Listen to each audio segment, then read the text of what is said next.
No es de extrañar porque Betty la Fea es de los pocos productos colombianos mejor valorados hasta la fecha, ya sea por la infinidad de copias que le han realizado a nivel mundial, generando un fenómeno e impactos sorprendentes. A pesar de ser una telenovela con sus clichés y arquetipos definidos, Betty la Fea se ha convertido automáticamente en parte de la cultura popular colombiana, gozando de un éxito irrepetible. No diría que fuese la serie más realista, pero lo que la hace tan especial es por poseer comentarios sociales que la caracterizan y la vuelve única, al menos dentro de su subgénero, aunque ni tanto.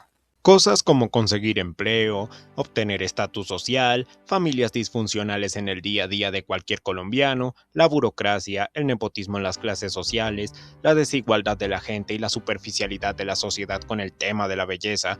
Esto último es lo que resalta mucho en toda la serie y contrasta muy bien con nuestra realidad, donde no tiene miedo de demostrar que la belleza, o como dicen los progresistas, los estándares de belleza, muestran un lado injusto y corrupto de nuestra civilización, aunque esto sea una verdad acertada pero a medias, mientras que la serie llega a tener más o menos razón con esto de la belleza. Me agrada que la misma serie promueva ciertos valores como el esfuerzo, la inteligencia, la disciplina y la nobleza, que debate contra la corrupción, la superficialidad y el ocio. Es comprensible porque esta telenovela, por muy raro que parezca, se volvió parte de nuestra cultura en general, y hasta ha sido bien recibida en todo el globo. Ponte a ver muchas series de su formato, libros y películas que en específico están relacionados con los medios colombianos, donde ves una típica historia de violencia, drogas, prostitución y hasta temas tabúes que rozan en lo degenerado. Betty, a pesar de todos sus errores, muestra una cara diferente en la ficción latina, sobre todo en la colombiana. Problemas citadinos no solo de tercer mundo, sino de primer mundo también, donde cualquiera se sentiría identificado, en especial con el tema jerárquico de la belleza que toca todo el tiempo. Los personajes tienen carisma, son pomposos y memorables. Cada una de sus interacciones no interfieren con la trama, y hasta llegan a brillar por sí mismos con momentos conmovedores, algunos acompañados con críticas sociales fuertes, tales como la típica madre soltera irresponsable, el divorcio, la soledad y el egoísmo. Me sorprende que los actores trabajaran muy bien en estos personajes, repitiendo una y otra vez sus actuaciones para que uno como espectador quede enganchado y te acuerdes de ellos por mucho tiempo. Hay que admitir que para una producción de bajo presupuesto, en especial para una telenovela, tenga un excelente trabajo actoral y hasta los mismos actores tengan talento. Algo raro para un formato como este, pero debo admitir que es creatividad impuesta por el bajo presupuesto. No diría lo mismo con la historia, que aunque sea memorable, es obvio que desde el inicio tiene conveniencias argumentales muy estúpidas, como para que la trama avance a como de lugar. Tales cosas como pasarle la antorcha a otro en una empresa es un tema muy interesante de explorar, pero aquí lo hacen de la forma más retardada posible. Hasta el mismo padre del personaje de Armando es consciente de que su propio hijo es un incompetente, que dejaría a la empresa en problemas. Ok, al menos era una perfecta excusa para darle paso abierto a la protagonista junto con su desarrollo, y que, a pesar de ese error tan notorio, sí hay familiares que dejan en malas manos a otros de su misma sangre, perjudicando sus negocios o empresas. Aunque sean raros esos casos, sigue siendo retrasado por donde quiera que se vea. También hay que darle crédito extra por la banda sonora, que es atípica y acompaña muy bien a la comedia de la serie. Poner música folclórica argentina en una serie colombiana es raro, pero debo admitir que le queda como anillo al dedo. Le da su propia identidad y aunque repitan la música una y otra vez al transcurso de la serie, se siente fresco y aliviana bien hasta en los momentos más dramáticos, a diferencia de la típica música salsa que siempre ponen en cualquier producción de su estilo. Tampoco hay que olvidar que la serie se esfuerza en ser un curioso estudio de personaje relacionados con los temas de la desigualdad social, la belleza, el clasismo, etcétera, etcétera, volviéndola interesante al menos en su primera mitad.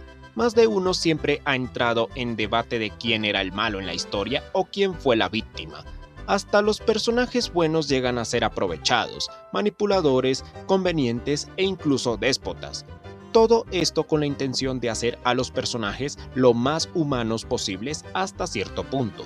De todos modos, sigue siendo una telenovela con arquetipos genéricos, pero se vuelve interesante tanto a nivel de escritura como actoral, haciéndola enriquecedora desde el principio. Incluso si te la vuelves a ver, te darás cuenta que los villanos también poseen sus propias capas de complejidad, sus inseguridades, sus metas y deseos. Pese a que la novela solo se limitaba en darle sus típicos roles característicos, era algo sutil para que también llegaras a darles la razón en sus dilemas y psicología a pesar de no ser explorados detalladamente. Lo que me molesta con esta telenovela es ese temita de endiosar a las clases más bajas, haciéndolas ver como gente ejemplar y llena de virtudes. Es tan contradictoria cuando analizas detenidamente que los personajes, sobre todo los de estrato bajo, llegan a ser unos cretinos, desde engañar a otros para conseguir sus objetivos, manipular a cualquiera con la intención de salirse con la suya, o el más clásico de todos, en especial con Colombia, que es sabotear mentalmente a tus seres queridos con la maliciosa intención de que vivan como parásitos y mantenidos en tu hogar, solo porque eres una persona con la autoestima tan baja que haces todo lo posible para que se quede contigo, ya que no sabes cómo ser alguien independiente. Típico en cualquier entorno familiar colombiano. Parasite de 2019 tenía las bolas de demostrar cómo suele ser una familia pobre, desde sangrones, usureros e ignorantes en mentalidad e inteligencia. Lástima que esa película se fuera al carajo con esa segunda mitad tan patética, pero por lo menos tenía los cojones de exponer sin ningún miedo lo que suelen ser las personas pobres, sobre todo en el tercer mundo. Parásitos sin código moral que hacen lo posible para sobrevivir o ser conformistas mediocres. Es cruel, pero realista. Un poco gracioso que Betty quería llegar a ese nivel de exploración de tema como esta película. La diferencia viene siendo que tanto la televisora y el público en general terminaron por autocensurar esta serie desde su primera mitad, haciendo que el autor tuviera que sabotear su guión e hiciera a última hora cambios bastante drásticos. ¿No me creen? El cast de la telenovela como el director dijeron que el presidente de aquel entonces llamó a la televisora solo con la intención de decirles al director que ¿qué pasará cuando Betty se quede con un maletín lleno de dinero que le ofrecieron ciertos inversionistas? Solo con el argumento ese de que tenía en las manos representar los valores de todo un país. Bastante hilarante como irónico viniendo de un político cualquiera que nunca se preocupa por la soberanía de su nación, sin importar si es de derecha o de izquierda. Y créanme que tiene mucho que ver con la telenovela, ya que si lo piensas en retrospectiva, llega a ser débil de parte del director cómo traiciona la visión de su obra por presión del público. La serie tenía una intención muy distinta a la que todos conocemos. Los actores decían que la serie quería volverse una trama oscura sobre traiciones, saboteo, corrupción y negligencia, donde se volvería algo densa poco a poco. Una lástima porque esto la hubiese vuelto muy interesante y no en ponerse a suavizar ciertos aspectos que la volverían aburrida. Entiendo que eso es mucho pedir, ya que si hablamos de la televisión, siempre se ha caracterizado por ser uno de los medios más censurables que existen. Esto es algo que muy pocos llegan a alegar a diferencia de la típica jerarquía de belleza que se discute hasta el cansancio. Más de uno con sus 5 sentidos sabía que la fea se iba a quedar con el galán rico de turno, o por lo menos eso se creía desde el inicio, pero sucedió al final. Y en la vida real, por muy debatible que sea ese tema de la belleza, todo el mundo es consciente que hasta la mujer más fea termina teniendo novio. Conozco chicas lindas que se vuelven castrosas diciendo que nadie las ama y tarde o temprano tienen pareja después de tanto melodrama. Así que el tema de la belleza que representa en Betty se ha vuelto un desperdicio, o ha envejecido mal por así decirlo, cuando en la vida real y en plena era digital, las mujeres solucionan sus vidas de la manera más tramposa posible, aunque suene funable de mi parte, y que la serie tenía la intención de explorar ese lado oscuro de la feminidad. Puede que para una producción de televisión esto sería algo denso incluso para la época, aunque digan que haya sido machista. Gracioso cuando te das cuenta que aún con su humor, el director realizaba alegorías progresistas a ciertos grupos minoritarios junto con un personaje que al menos se sentía natural en su desarrollo al transcurso de toda la serie. Solo diría que si no fuese por la autocensura que se realizó el director junto con el público y la televisora, la serie hubiera llegado a otro camino narrativo y arriesgado si lo piensas detenidamente.